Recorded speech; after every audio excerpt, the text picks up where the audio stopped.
Pues, hola a todos y de verdad, qué gusto que nos acompañen en este nuevo clavado a fondo. Y digo clavado porque la misión de hoy es sumergirnos en un tema que nos han vendido desde que tenemos uso de razón. Hola, ¿qué tal? Y sí, nos han vendido un mapa del más allá que es súper específico, ¿no? Exacto. Un mapa que dice que arriba hay un cielo impecable entre las nubes, abajo un foso de llamas que nunca se apaga y en medio esta especie de sala de espera gris que llamamos purgatorio. Claro, y es que, fíjate, como humanidad siempre nos ha gustado clasificar lo desconocido. Nos da mucha paz mental tener fronteras bien definidas. Ajá, saber dónde estás parado. Sí, saber que al final del camino hay blanco, hay negro y pues tal vez un tono de gris para los indecisos. Pero a ver, vamos a sacudir un poco las cosas hoy. Porque, ¿qué pasaría si ese mapa es, digamos, la estafa intelectual más grande de la historia? Híjole, híjoma, premisa fuerte. Está cañón, ¿verdad? O sea, ¿qué tal si el cielo no está allá arriba en las nubes? Si el infierno no tiene ni una sola flama física, y el purgatorio es literalmente el piso que estamos pisando en este momento. Esa es la definición exacta de cambiar un paradigma. Es tomar siglos de dogmas y de geografía espiritual y desarmarlos por completo para plantear una realidad que es mucho más compleja, pero curiosamente, mucho más lógica. Y justo esa es nuestra misión para la inversión de hoy.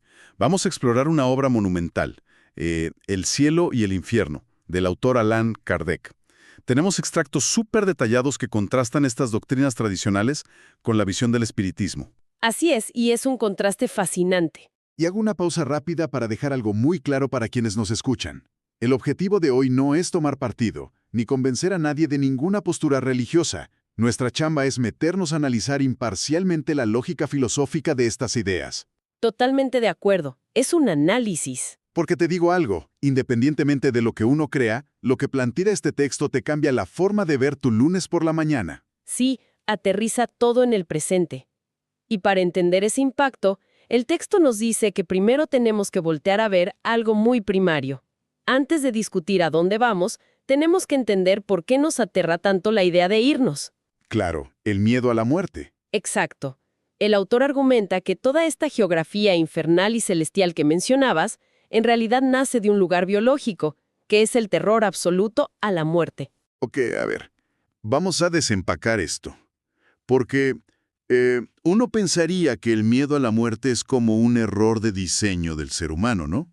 Ajá, como un defecto. Sí, una falla en nuestro sistema, que nada más nos causa ansiedad gratis. Pero entiendo que las fuentes proponen algo distinto. Así es, el texto le da la vuelta por completo. Dice que este miedo no es un error, sino que es providencial. Es, digamos, el instinto de conservación en su estado más puro. A ver, explícame eso un poco más. Piénsalo así. La vida está llena de pruebas, de dolor, de momentos donde tirar la toalla parece la mejor opción. Totalmente, a todos nos pasa. Pues si no tuviéramos ese terror instintivo a desaparecer a la nada, muchísima gente abandonaría las pruebas antes de tiempo. El miedo a la muerte es básicamente el freno de emergencia que nos obliga a quedarnos y aprender. Órale. O sea, es lo que nos mantiene en la cancha aunque vayamos perdiendo por goleada. Ándale, exactamente. Pero me imagino que conforme la humanidad evoluciona y nos volvemos más racionales, pues el puro instinto animal ya no nos alcanza, ¿verdad? La mente empieza a exigir respuestas sobre qué hay del otro lado de esa puerta. Y ahí es donde entra la filosofía. Históricamente, el texto expone que nos hemos enfrentado a 3 alternativas básicas para explicar nuestro destino. ¿Ok? ¿Cuáles son? La primera es la más cruda, que es el materialismo, o sea, la nada absoluta. Ajá. La segunda es el panteísmo, que es la idea de que somos absorbidos por un todo universal. Y la tercera es la conservación de la individualidad del alma. Ok, hablemos de la primera. Porque la idea de la nada suena muy moderna, muy científica hoy en día. Pero el autor la ataca durísimo, ¿no? Uf, implacable. El texto es durísimo con el materialismo, porque analiza sus consecuencias morales, prácticas. Las fuentes nos traen una anécdota muy específica que lo ilustra perfecto. A ver, cuéntanos. Hablan de un joven de 18 años al que le diagnostican una enfermedad cardíaca incurable. Los médicos son tajantes y le dicen que le quedan a lo mucho un par de años de vida. ¡Qué tragedia! Sí. ¿Y qué crees que hace este muchacho según el relato? Pues me imagino que, bajo la lógica de la nada absoluta, deprimirse o aislarse. Peor aún. se vuelve absolutamente egoísta. Deja los estudios, abandona cualquier tipo de responsabilidad y se lanza a consumir todos los excesos posibles. Híjole. Y cuando su entorno le advierte que vivir así lo va a matar todavía más rápido, su respuesta es escalofriante. Él dice, a ver, ¿y a mí qué me importa? Si en 2 años me voy a convertir en la nada absoluta, pues mejor me divierto hasta el último segundo. Está cañón. Pero, siendo muy fríos, es una conclusión lógicamente impecable. ¿Es que sí lo es? Si de verdad crees que la muerte es el botón de apagado definitivo y ya no hay nada más, ¿para qué te esfuerzas en ser solidario o en respetar las reglas?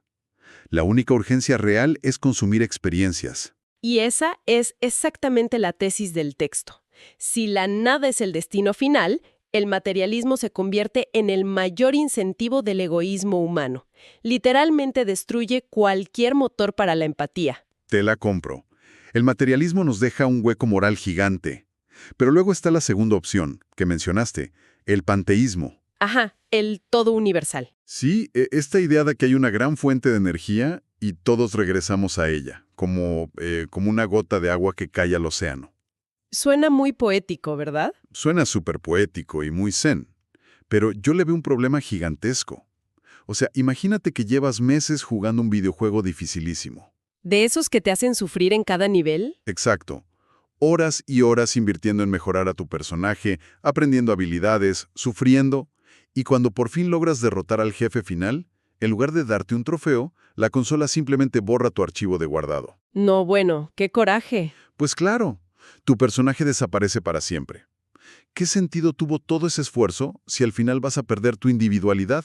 Tienes toda la razón. Y además, si lo llevamos a la vida real, si todos salimos de esa misma agua universal y regresamos a ella, ¿cómo explicas que de la misma fuente salga un genio compasivo que ayuda a miles y un tirano cruel que destruye naciones? El océano no te explica de dónde sale la diferencia entre las gotas. Fíjate que esa es una de las críticas más brillantes que rescata el texto. Si las almas, con todas sus virtudes y sus atrocidades, simplemente se funden de regreso en este gran todo, perdiendo su yo, entonces la responsabilidad moral deja de existir. Da exactamente lo mismo. Exacto, da lo mismo ser un santo que un asesino si al final es exactamente el mismo charco de agua.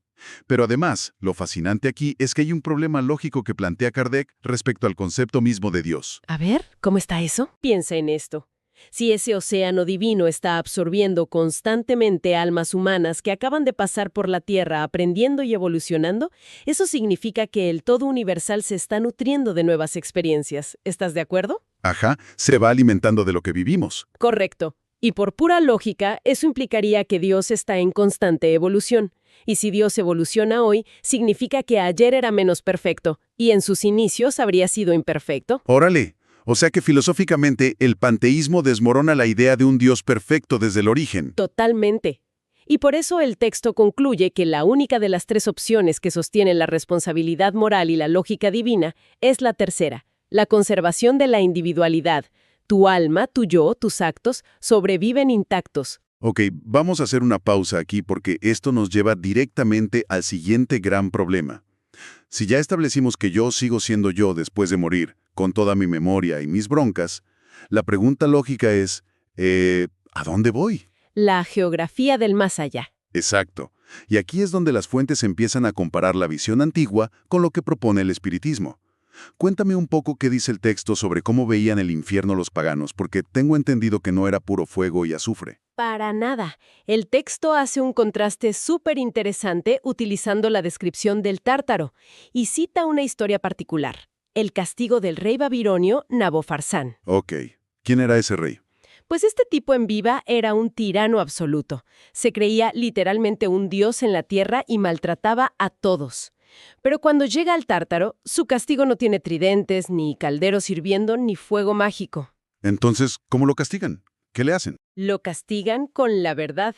En el Tártaro, Nabofarsán se encuentra humillado y esclavizado por los mismos esclavos a los que él pisoteó en vida. ¡Wow! Se invierten los papeles. Exacto. Ya no hay aduladores que le digan lo grandioso que es. Su tortura es 100% psicológica. Se ve a sí mismo tal cual es, en toda su miseria moral. La verdad es su único verdugo. Fíjate que eso suena hasta moderno, ¿eh? Es una tortura basada en el peso de la conciencia. Pero luego damos un salto al cristianismo de la Edad Media, que en teoría es la religión del amor y del perdón, y nos topamos con un infierno que parece película de terror gore. Sí, es un cambio drástico. Las fuentes ponen de ejemplo las visiones de Santa Teresa de Jesús. Ella describe el infierno no como un estado mental, sino como un callejón físico. ¿Un callejón? ¿Sí?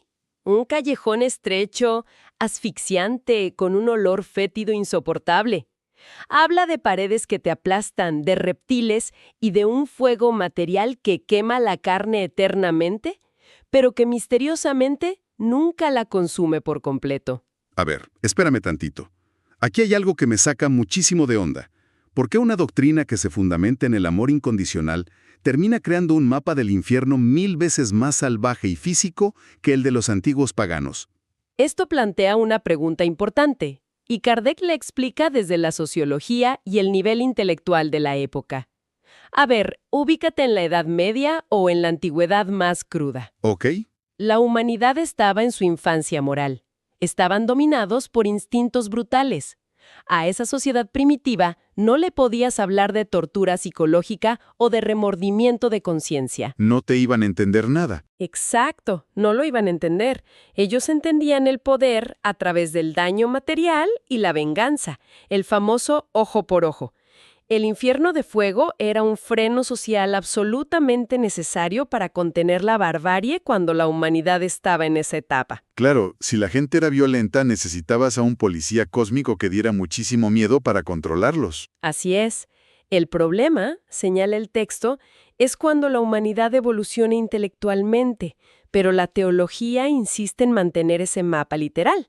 Ahí es donde la lógica ya no se sostiene. Y de hecho, las fuentes exponen una contradicción que la teología tradicional tiene y que Kardec llama el doble milagro, que, híjole, me pareció una voladura de cabeza. Es un argumento muy fuerte. Porque la doctrina tradicional te dice que, en el juicio final, Dios va a hacer el milagro de resucitar los cuerpos físicos que ya llevan siglos pudriéndose en la tierra. Ajá, la resurrección de la carne. Exacto, pero luego tiene que hacer un segundo milagro, que es darle a esos cuerpos biológicos el don de la inmortalidad. ¿Y todo para qué? Para poder aventarlos a un lago de fuego y torturarlos por toda la eternidad sin que se hagan cenizas a los 10 segundos. Es ilógico. Es absurdamente cruel. Estás hablando de que Dios modifica las leyes de la física y la biología con el único propósito de prolongar un dolor infinito.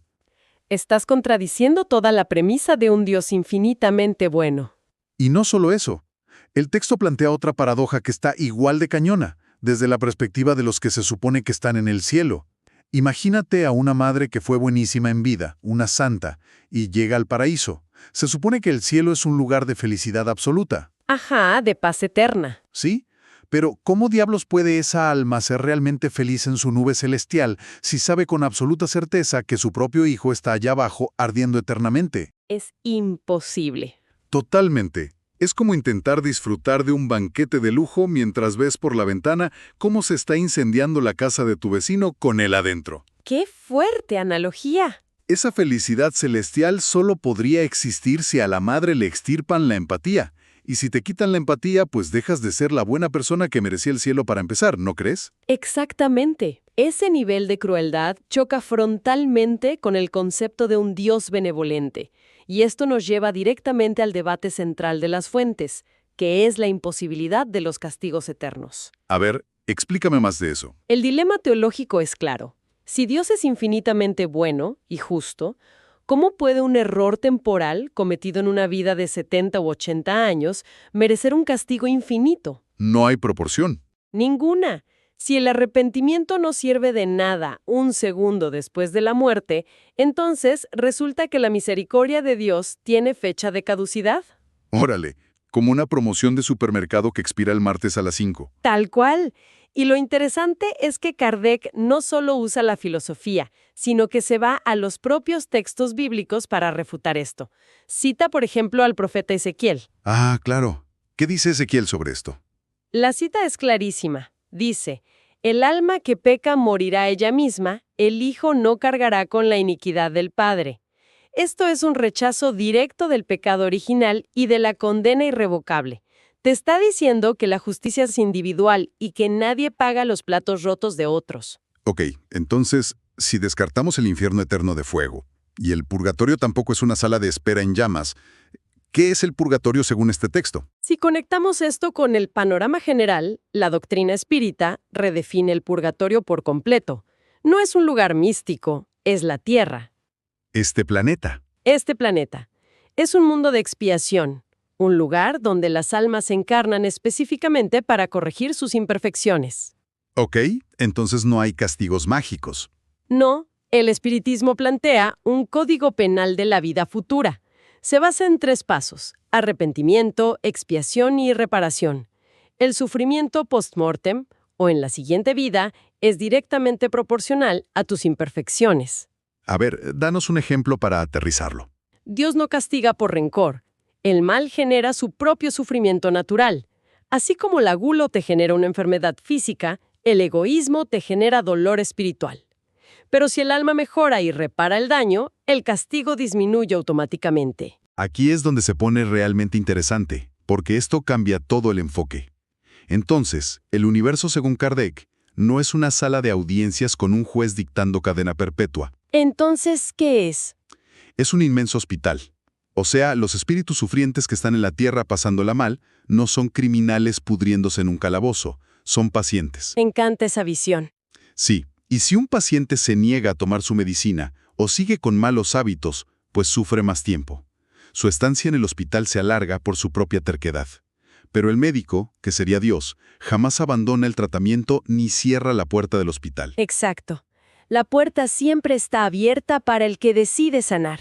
Qué alivio cambiar la idea de un calabozo por la de un hospital. Pero a ver, nos falta un tema clave. Si el infierno no es eterno y el purgatorio resulta ser el tráfico que me eché hoy en la mañana, ¿qué pasa con los empleados de estos lugares? ¿Te refieres a los ángeles y demonios? Claro, ¿quiénes son realmente según esta filosofía? Ese es otro mito gigantesco que las fuentes desmitifican. Para entenderlo, el texto repasa la visión tradicional, específicamente lo del Concilio de Letrán. ¿Qué se dijo ahí? Básicamente se estableció la doctrina de que los ángeles fueron creados puros y perfectos, sacados de la nada, con una jerarquía inamovible, ya sabes, serafines, querubines. Ajá, toda la burocracia celestial. Sí, y que Lucifer y una tercera parte de los ángeles se rebelaron por envidia a la futura encarnación de Cristo, y por eso fueron arrojados al infierno. Ok, pero hay una objeción lógica gigantesca en eso, que el texto señala, ¿no? Por supuesto. La objeción lógica es, si los ángeles cayeron, entonces no eran perfectos. La perfección no siente envidia. Y si Dios lo sabe todo, sabía que iban a caer y de todos modos los creó para ser atormentados y tentar a la humanidad. ¿Dónde queda su bondad infinita ahí?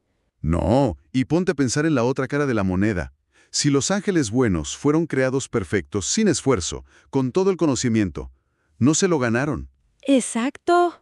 Y nosotros, los humanos, tenemos que sufrir enfermedades, crisis y broncas en este hospital terrenal para ganarnos un gramito de felicidad. Es un sistema totalmente injusto. Sí, no hay equidad. Es como darle un título universitario honorífico a alguien al nacer, nada más porque sí, y obligar a otro pobre a estudiar 20 años, sin dormir, para obtener exactamente el mismo papel. Esa es la queja principal de Kardec. Por eso el espiritismo argumenta que Dios no tiene favoritos. La palabra ángel es simplemente el título que se le da a un espíritu humano que llegó a la perfección tras innumerables encarnaciones de arduo trabajo. Ah, o sea que todos empezamos desde cero. Todos. Todo ángel fue alguna vez un espíritu ignorante. Y por otro lado, un demonio no es un monstruo rojo con cuernos, es simplemente un espíritu que aún es imperfecto, que está atascado en su propia rebeldía e ignorancia. Pero que puede cambiar. Inevitablemente. Eventualmente va a evolucionar. Todo demonio tiene un ángel de la guarda y la posibilidad de redimirse. Nadie nace con la partida ganada ni perdida. Como dice el texto, todos son hijos de sus obras. ¡Wow! ¡Qué forma de replantear las cosas! Y creo que para ir cerrando este análisis, vale la pena resumir cómo todos estos extractos nos proponen un cambio radical de mentalidad. Sí, es un giro de 180 grados. Pasamos de una religión basada en el miedo, en castigos físicos y en demonios tentadores, a una filosofía de responsabilidad personal absoluta y progreso infinito. Y eso es vital para quienes nos escuchan hoy, porque elimina por completo esa vieja excusa de la debilidad de la carne o el diablo me tentó. Totalmente. Ya no puedes echarle la culpa a un ser invisible. Somos los arquitectos de nuestras circunstancias. Todo esfuerzo por ser mejores, por mínimo que sea, se abona a nuestra cuenta. Y cada sufrimiento es una oportunidad de expiación, de limpieza. Exacto. Y justo por eso, quiero dejar una idea provocativa para que le den vueltas a solas. Si la Tierra es de verdad un mundo de expiación, un purgatorio literal diseñado para curarnos a través de la experiencia, ¿qué pasaría si empezamos a tratar a cada persona difícil que se nos cruza hoy en el camino? Ya sea el jefe, el vecino. Sí, el vecino ruidoso, el familiar que te saca de tus casillas. ¿Qué pasaría si en lugar de verlos como obstáculos, los empezamos a ver como compañeros de terapia en esta clínica gigantesca que llamamos vida? Es una perspectiva súper sanadora. Imagínate, tal vez no están ahí para molestarnos, sino para mostrarnos qué parte de nosotros todavía necesita medicina. Entonces, ¿qué significa todo esto? Que el trabajo apenas comienza.